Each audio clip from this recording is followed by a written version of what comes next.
మొన్న మేము పుష్ప సినిమాకి ప్రీమియర్స్కి వెళ్ళినప్పుడు ఆర్టీసీ క్రాస్ రోడ్స్ సంధ్య దగ్గరికి వెళ్ళామండి. అక్కడ అనుకోకుండా క్రౌడ్ టర్న్ అవుట్ ఎక్కువ అవటం వల్ల నేను సినిమా చూసి వచ్చిన తర్వాత మాకు తెలిసిన విషయం అంటే నెక్స్ట్ డే మార్నింగ్ దట్ ఆ క్రౌడ్లో ఒక ఫ్యామిలీ వచ్చారు. ఆ ఫ్యామిలీ కొంచెం దెబ్బలు తగిలినాయి. అండ్ ముఖ్యంగా ఒక lady the mother of 2 children ఆవిడ రేవతి గారని ఆవిడ నెక్స్ట్ డే మార్నింగ్ అన్ఫార్చునేట్గా ఆవిడ ఆ తొక్కి స్లాట్లో దెబ్బలు తగిలి ఆవిడ చనిపోయారని తెలిసింది.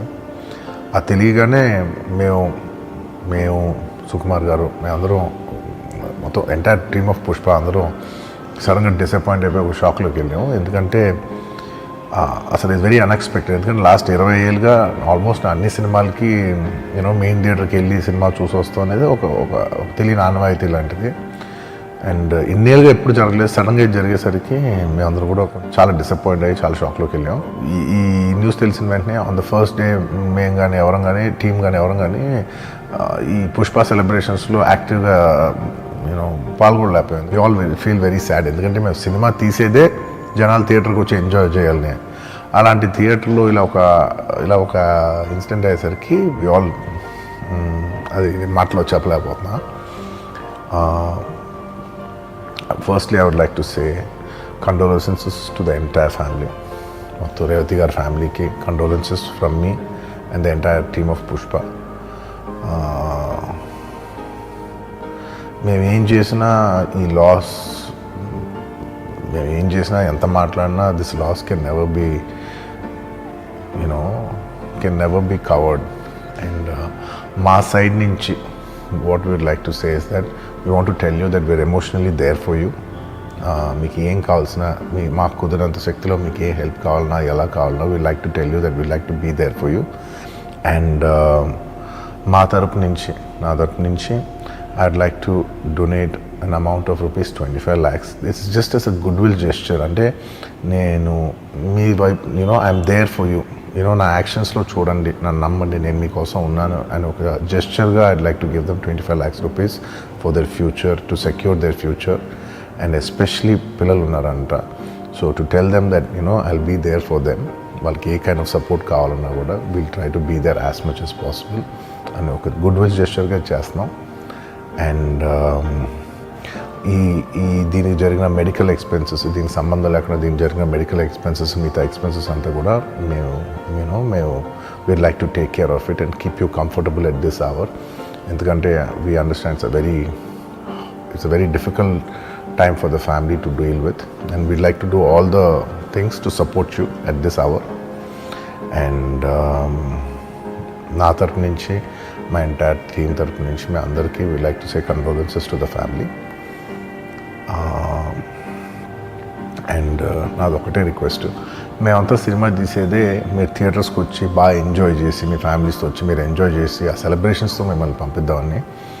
ఇలాంటి ఇలా సడన్గా జరిగినప్పుడు మేము కూడా కొంచెం నా ఎనర్జీస్ కూడా డౌన్ అవుతాయి.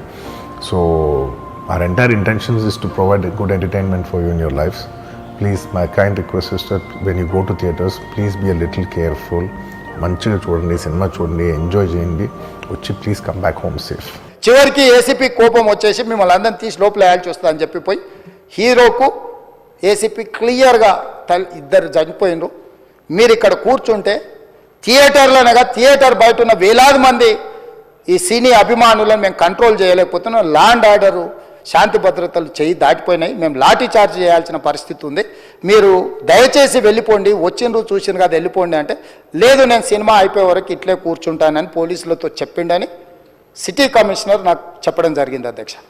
అదేవిధంగా ఇంకా కంట్రోల్ కాకపోవడంతో అప్పుడు డీసీపీ పై అధికారి రంగంలో దిగి వాళ్ళ అందరినీ లోపల వాళ్ళ ఎంబడున్న అడ్డుకుంటున్న వాళ్ళను పోలీసులతో జరిపించి చక్కగా డీసీపీ పోయి హీరో గారికి బయట చనిపోయినరు, పరిస్థితి చాలా గందరగోళంగా ఉన్నది, మీరు ఇక్కడి నుంచి కదలాల్సిందే, లేకపోతే మిమ్మల్ని పోలీస్ స్టేషన్కు తీసుకెళ్లాల్సిన పరిస్థితి వస్తుంది, మీరు ఇక్కడి నుంచి కదలాల్సిందే అని బలవంతంగా అతన్ని సినిమా మధ్యలో 12 గంటల సమయంలో, రాత్రి 12 గంటల సమయం అట్టిగా ఆ సమయంలో అతను తీసుకొచ్చి బండెక్కిస్తే మళ్ళీ అతను రూఫ్ టాప్ ఓపెన్ చేసి మళ్ళీ చేతులు ఊపుకుంటూ రోడ్ షో చేసుకుంటూ, అంటే తల్లి చనిపోయి పిల్లగాడు చావు బతుకుల మధ్యలో ఉన్నాడు, మీరు వెళ్ళండి అని వెనక్కి పంపిస్తే కూడా మళ్ళీ కారులో రూఫ్ టాప్ ఓపెన్ చేసి చేతులు ఊపుకుంటా అభిమానులను సంతోషపెట్టుకుంటా రోడ్ షో చేసుకుంటా అతను వెళ్ళిపోయింది అధ్యక్ష. పోలీసులు కేసు చేసిరు. కేసు మీద థియేటర్కి సంబంధించిన కొంతమందిని అరెస్టు చేసిరు. అరెస్టు చేసి 10-11 రోజుల తర్వాత పోలీసు హీరో గారింటికి వెళ్ళిండ్రు. మీరు కూడా కేసులో A11 మీ మీద కేసు ఉందని చెప్పడానికి పోలీసులతో దురుసుగా ప్రవర్తించిండు. మీరు ఆ వీడియోలన్నీ కూడా చూసిండ్రు. ఆ పరిస్థితిలో చట్టాన్ని అమలు చేసే పోలీసులు ఆల్రెడీ ప్రాణాలు పోయినాయి. ఒక నిరుపేద తల్లి చనిపోయింది, కొడుకు చావు బతుకుల మధ్యలో ఉన్నాడు. ఆ రోజు కోర్టుల కేసులు కూడా వస్తున్నాయి. కోర్టుకు కూడా మీరు విచారణలు ఏం చేసిండ్రని కోర్టుకు కూడా పోలీసులు జవాబు చెప్పాల్సిన పరిస్థితి ఉండే అధ్యక్ష. దాంతో మాట్లాడితే వాళ్ళు చాలా బాధ్యతారహితంగా సమాధానాలు ఇచ్చారని మా పోలీస్ సిబ్బంది చెప్తాను. దాంతోనే అతన్ని పోలీస్ స్టేషన్ తీసుకెళ్ళారు అధ్యక్ష. ఇక్కడి వరకు ఒక హీరో, ఒక థియేటర్లో జరిగిన సంఘటనలు, వీటన్నిటి నేపథ్యంలో పోలీసులు వాళ్ళ విధి నిర్వహణ నిర్వహించారు అధ్యక్ష.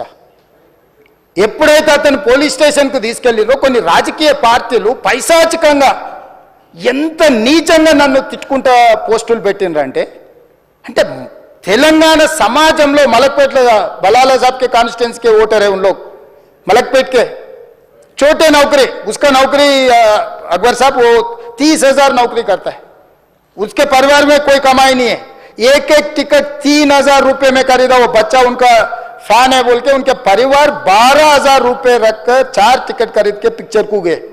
30,000 महीने को कमाने वाले నెలకు 30,000 జీతంతో పనిచేసి ఒక ప్రైవేటు చిన్న దాంట్లో ఉద్యోగం చేసుకునే తండ్రి తన కొడుకు ఆయన అభిమానాన్ని కుటుంబము 12,000 రూపాయలు 3,000కు ఒక టికెట్ 12,000 రూపాయలు పెట్టి సినిమా థియేటర్కి వెళ్తే థియేటర్లో చనిపోయిన 11వ రోజు వరకు వీళ్ళు ఎవరు హీరో కానీ ప్రొడ్యూసర్ కానీ ఎవరు కానీ ఆ కుటుంబాన్ని చనిపోయిన కుటుంబాన్ని కానీ హాస్పిటల్లో చావు బతుకుల మధ్యలో ఉన్న పిల్లవాడిని పరామర్శించడానికి కూడా పోలేదు అధ్యక్ష. ఇది ఏ రకమైన మానవత్వం అధ్యక్ష? నాకు అర్థం కాలే. ఇలాంటి మానవత్వం లేకుండా వ్యవహరించిన వాళ్ళను పోలీసులు విధి నిర్వహణలో భాగంగా పోలీస్ స్టేషన్కు తీసుకెళ్తే ఒక ఆయన ట్విట్టర్లో పెడతాడు అడ్డగోలుగా 10 ఏళ్ళు మంత్రి చేసి ఉద్యమాలు చేసినామని చెప్పుకునేటోళ్ళు, ఉద్యమాల సమయంలో సినిమా షూటింగ్లో జరగొద్దని దాడులు చేసిన వ్యక్తులు ఇవాళ అతను భగవత్ స్వరూపుడు, అసలు అతన్ని పోలీసులు ముట్టుకుంటారా? అసలు ఈ రాష్ట్రం ఏమైపోతుంది? ఈ రాష్ట్రం ఉంటుందా?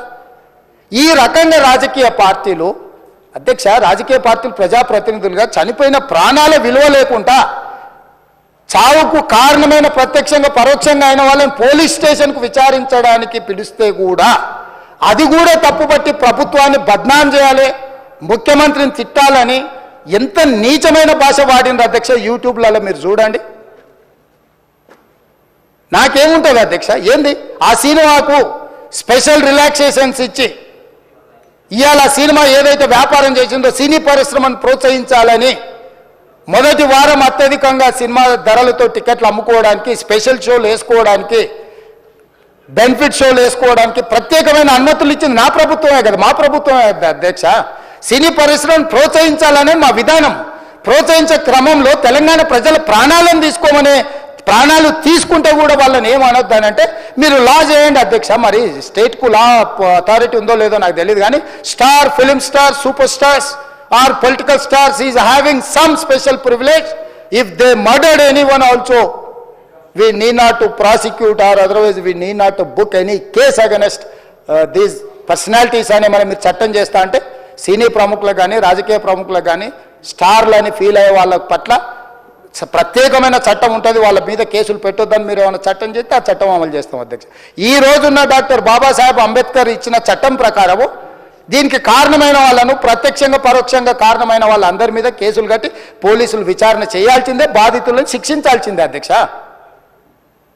సో ఈరోజు ఆ కుటుంబాన్ని ఆదుకోవడానికి ఈరోజు కూడా ఆర్థికపరమైన విషయాల్లో కానీ దీంట్లో కానీ వాళ్ళు ఎవరు పెద్దగా ఆసక్తి, కనీసం సినిమా వాళ్ళు ఒక్కరోజు అతను పొయ్యి వస్తే సినీ ప్రముఖులందరూ అతని ఇంటికి వెళ్ళి అతనికి మొత్తం ఏదో కాళ్ళు చేతులు యాక్సిడెంట్లో పోయినట్టు కన్నీళ్లు గారుస్తారు. ఈ సినీ ప్రముఖులు ఒక్కరైనా హాస్పిటల్కి పోయినరా అధ్యక్ష? నేను సూటిగా తమ ద్వారా సినీ ప్రముఖులను నేను అడుగుతున్నా అధ్యక్ష. తల్లి చనిపోయి 9 సంవత్సరాల పిల్లగాడు బ్రెయిన్ డెడ్ అయ్యి ఆక్సిజన్ అందక 20 రోజుల నుంచి హాస్పిటల్లో కోమాలో ఉంటే ఈ సినీ ప్రముఖులు ఒక్క రోజు కోసం పోలీస్ స్టేషన్ పోయిన ఇంటికాడ క్యూ కట్టి ప్రభుత్వాన్ని తిడుతున్నారు, నన్ను తిడుతున్నారు. అతన్ని పరామర్శిస్తారు. ఏమైంది అధ్యక్ష? అతను కాలు పోయిందా, కన్ను పోయిందా, చేయి పోయిందా, ఏమైనా కిడ్నీలు దెబ్బతిన్నా, ఏమైంది? అతన్ని ఇంతమంది సినీ ప్రముఖులు పరామర్శించారు, కలిసిండ్రు, అభినందించారు. కానీ ఆ పిల్లగాన్ని కనీసం అన్న పరామర్శించడానికి సినీ ప్రముఖులు ముందుకు రాలేదంటే సినిమా ఇండస్ట్రీలో ఉన్న ప్రముఖులు ఏం ఆలోచన చేస్తుండ్రో, ఏం కోరుకుంటుండ్రో నాకైతే తెలియదు.